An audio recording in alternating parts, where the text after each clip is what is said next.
Good evening, everybody, and thank you for standing here with us. We stand here for 273 days to remind everybody the war in Ukraine continues. Today alone, Russia sent more than 60 missiles all over Ukraine on the peaceful Ukrainian cities, 31 out of those on Kyiv alone. Can you imagine any city, any big city in Europe receiving the delivery of 31 missiles in one day? 3 people died in Kyiv alone from those attacks, including 17-year-old girl. She might have had great future, but Russia decided to stop her life.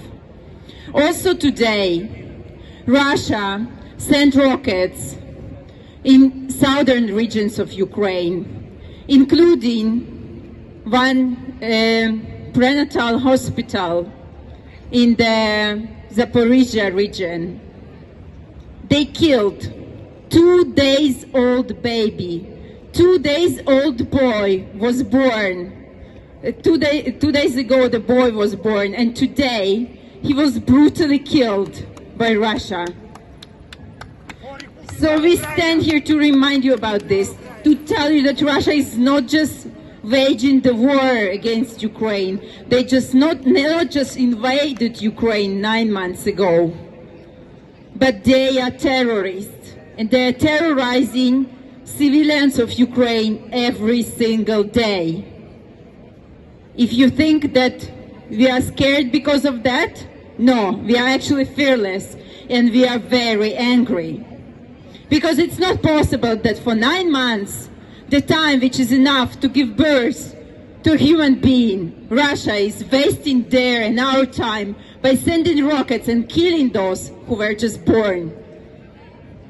So we ask you to stand with us as well, as literally as you do here listening to us, but also in all other means, like sharing the information, even the pictures or videos on social media, tagging, Stand with Ukraine, Arm Ukraine Now, Russia is a terrorist state. This is also hashtag, and this is truth.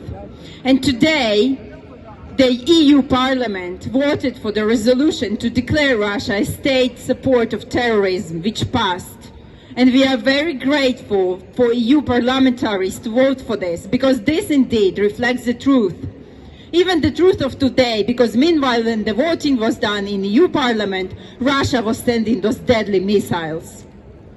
And we now call on every government, on every EU country, to take this resolution into action, to pass laws, to forbid trades with Russia, to forbid negotiation with Russia, to forbid and stop any diplomatic relation with Russia, because you cannot be diplomatic with terrorists, because they understand only power and only weapons. So we also ask you to push your governments, your politicians, to continue support of Ukraine with weapons, with arms, because only with those we can stop those attacks.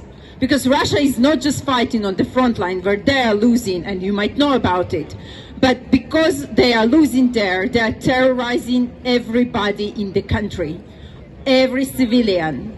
I wanted to talk with my mom today in Ukraine, but I couldn't. I sent her a message, and it was my brother who responded to me. He said to me that my mom is okay. But because the connection is so bad, because Ukraine is in blackout today after those attacks by missiles, my mom could only call my brother, so he, who has better data connection, sent me a message that she is all right.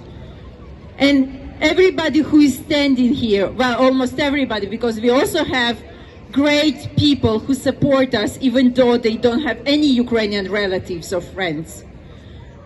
But many of us here from Ukraine experience those daily, because when the attacks start, we don't know if our relatives are safe. We don't know if our friends are safe. We also don't know if our homes will be safe after those attacks. Because today, 2 residential buildings were attacked in Kyiv region. So please share our message. Please push your politicians to provide us more aid, to provide us more arms, to provide us state-of-art air defense systems so we can save our citizens from those deadly attacks. And please push your governments also to do the actions to boycott Russia, to ban them, to stop negotiations with them, to stop trades with them, and to send out their diplomats, because they are not diplomats, they are representative of terrorists. Thank you.